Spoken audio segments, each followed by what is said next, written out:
Today we are starting Chapter 8. Now, you might have noticed we're starting Chapter 8, but we're starting on Lesson 2. We skipped Lesson 1. Don't do it. Okay? So, Lesson 8 is all Pythagorean Theorem. Pythagorean Theorem. Who remembers what Pythagorean Theorem is? A squared plus b squared equals c squared. Very good. Very good. It can only be used on right triangles. What makes a triangle right? 90 degrees. Or this box, right? 90 degrees. So we can only use this on right triangles. Now this longest side that is always across from the 90-degree angle is always going to be the longest side. And what's it called? C. C, but what's its real name? I don't know. Hypotenuse. Oh, yeah. Hypotenuse. Hypotenuse is always across from the right angle, and it is the longest side. It is also always C. C. So every time we start one of these problems, the first thing I want us to do is draw an arrow from the box to the side across from it, because that's what tells me what's C. So right now, take your pencil or pen, draw an arrow across from the 90-degree angle, and point it towards this side. This side is called the what? Hypotenuse. Hypotenuse. It's always what letter? C. C. Very good job. So, do these matter? Which one I label A or B? It don't matter. It doesn't matter. C is the only one that's super, super important. So, Jamie, which one? Which one's which? 4. Okay. All right. So you do not have to write this formula every time. Just so you know, we're using a squared plus b squared equals c squared. Jamie said that 4 is going to be a. So let's plug it in. 4 squared plus 7 squared equals c squared, or you could write x, that's fine. Okay, you could write x, or you could write c. All right, 4 squared off the top of your head. 16. 7 squared 49. equals c squared. Add them together. 65. 65 equals c squared. Now, in order to get rid of that squared, I have to take the square root of both sides. So that cancels out this squared on the c. Whenever you take the square root of something that's already squared, it cancels it out. So now we have c is equal to the square root of 65. Now, a bunch of you are about to plug this in your calculator, and you're going to get 8 point something. That is not what I want. That is not what I want. How many of you remember our conversation yesterday after our test? Nope. Yes? Remember our conversation? Yes. When we practiced simplifying square roots? Oh, man. Dang. I do not want any decimals. No decimals. It needs to be simplified radicals, guys. Simplified radicals. So, does anything go into 65? 5 and 13. 5 and 13. Are those both prime numbers? Yes. Then it already is simplified. Oh, thank you. Okay? So we got off easy on this one, but it's Oh, we not got it. always going to be. all that? We do. Oh, Oh, Yep. I don't know how to. You can do it. You can do it. Okay, so that's the answer to number 1. It's already simplified, so leave it as the square root of 65. Okay? All right, number 2. First thing we do is what? Draw a arrow in order to find the hypotenuse. So in this case, 12 is our hypotenuse. So 12 goes in the C spot. C spot. So do we want 8 to be A or B? B. B. All right, so A is what we're finding. A squared plus 8 squared equals 12 squared. Bring down your A. 8 squared. Good. 12 squared. 144. Who was that? Saying it. What's up? 144 minus 64. What? 80? Thank you. Uh-oh. A squared equals 80. Gotta take the square root of A and the square root of 80. I have a feeling that is not going to be simplified. I have a feeling. Well, Don't even 10 to 8. don't even start plugging in your calculator. It's good, Nina. Square root of 80. Two numbers that go into it. 16 and 5. You could use that. Okay. Or 10 and 8. I like 10 and 8. Right? Let's use 10 and 8. 10 and 8. 10 times 8 is 80. Right? Your way would probably be easier, but this is what most people are going to think of first. Okay? So it's still going to work your way. Okay, what does 10 make? 5 and 2. 10's done, right? 10's done. 8 and 8? 4 and 2. So 8's done. Is 4? 2 and? 2 and 2. Alright, how many numbers does it take to make a pair? 2. So circle all of your pairs. We have 2 and 2. So how many times? So each one comes out of the house, right? But they're only going to sit at one table. Remember our conversation from yesterday? Oh, yeah. Remember, you have to take 2 to go on a date. But when we go on a date, how many tables do we sit at? 1. So when it comes out of the house and we're going to Olive Garden, we're only going to sit at one table unless we're really mad at each other, right? And if we're really mad at each other, we're not going to Olive Garden. 2 comes out once. This 2 comes out once. Who's left at home dateless? 5. 2 times 2 is? 4. So your answer is 4 square root of? 5. Jay, what did you say? You said 16 and what? 16 and 5. 16 and 5. What's the square root of 4? I mean 16? 4. 4? Yes, so that's the same thing. Yes. Yes, it's easier, but the first thing people are going to think of are 10 and 8. Right, that's why I wanted to jot it. Either way you get to it, it's going to be 4 square root of 5.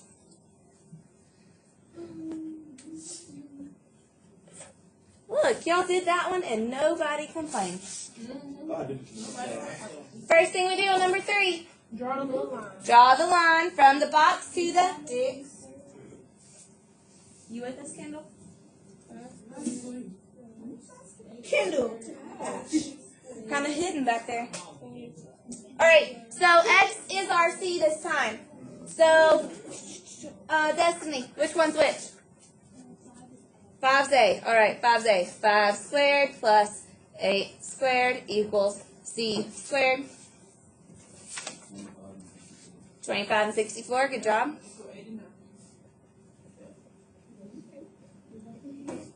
89. Does anything go into 89? No. Yeah, I think that's as simplified as it gets. So C is equal to the square root of 89.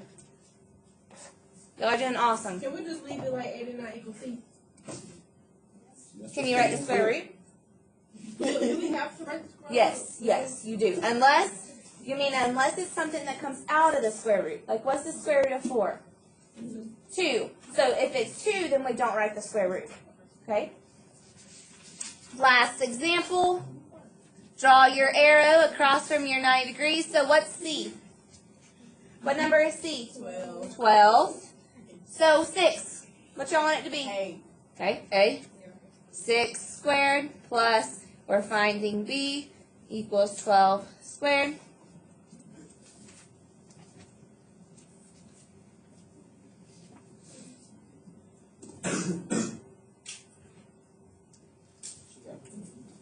Six squared.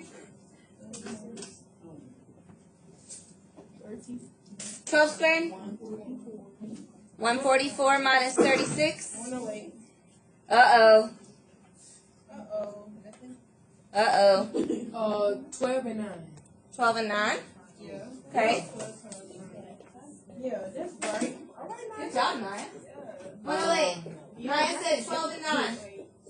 What does 9 break down to? 3. 3 and? 3. Are they a date? Yeah. Stop. What's 12 break down to? And it's 3 and 4.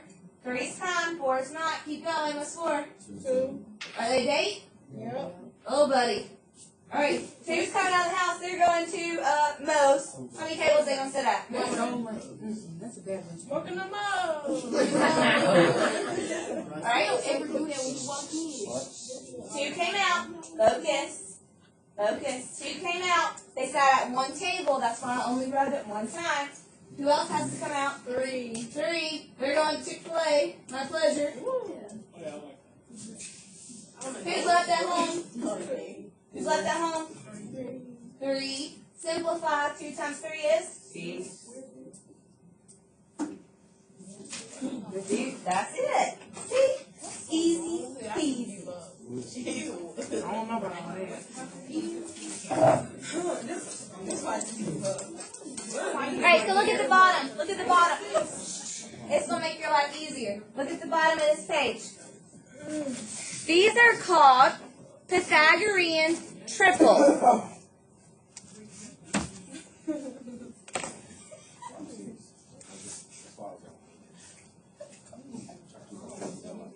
These are called Pythagorean triples. This is going to make your life a little bit easier if you'll memorize them. What's the first one?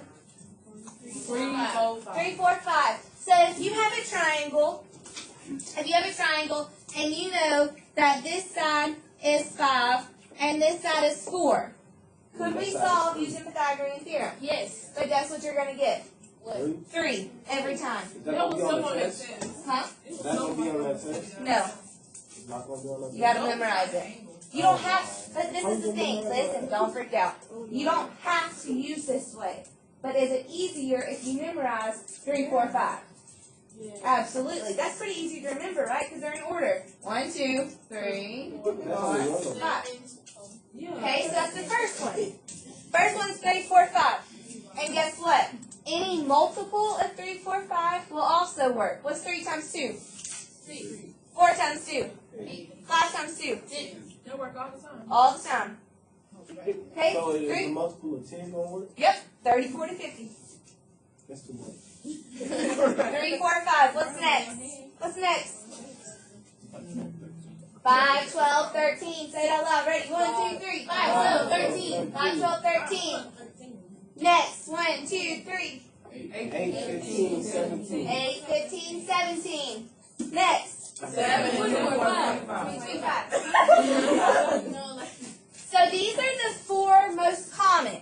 1, 2, 3, 4. All of these below, look, all of these below are just multiples. Okay? They're just multiples.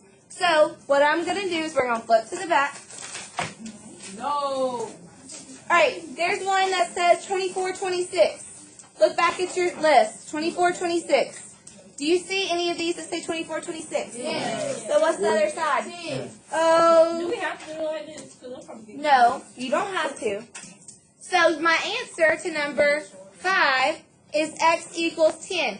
But if you do it this way, listen, Alex, pay attention. If you do it this way, I need you to put star PT, Pythagorean triple. That's how you knew it was 10. Because guess what else I'm going to assume? You just wrote it down and didn't show your work. I don't do this. Hold on. I gotta be a cheater. Okay. Oh, okay, I get it. Okay. All right, you got me? All right, so let's look at the next one. 39, 36. 15. Is that on there? Yeah. Oh, lucky y'all. Wait, hold on. I just didn't know if it was on the list. Okay, what are we going to put? Hey, if you do that, what are you going to put? PT. Star PT. Okay? That was doing awesome. Good job. For all of these ones, like are these on the front using this too? No. No. All right, number 7. A 20-foot ladder. What's a ladder look like? Ladder's extending like this, right? You're trying to get up onto something. So a 20-foot ladder is placed against a building. So here's your building. Come on, focus. Here's our building. And here's our ladder. How long is this ladder? 20 feet. And then here's the ground, right? Because the building and the ladder have to hit ground sometime. What kind of angle is this right here? right angle. So a 20-foot ladder is placed against the building to reach a window that is 16 feet tall. So where do I put 16? Here? Here? Oh, you mean the building? Oh, okay.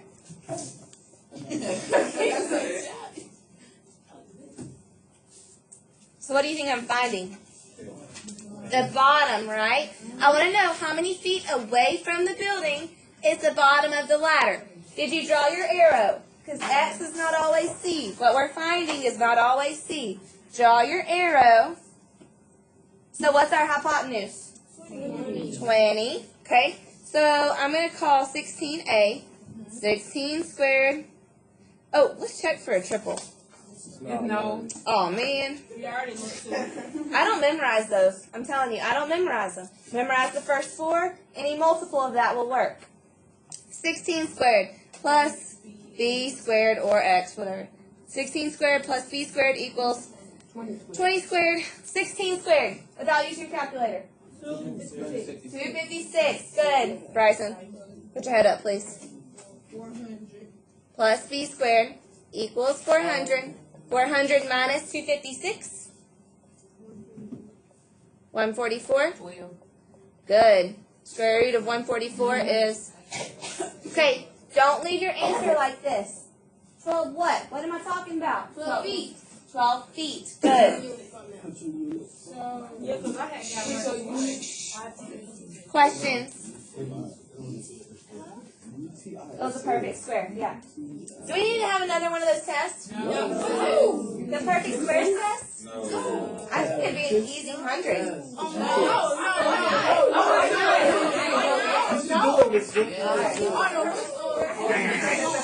Five, four, three. Draw your picture. Guys, let's go. Draw your picture for number 8. Draw a picture.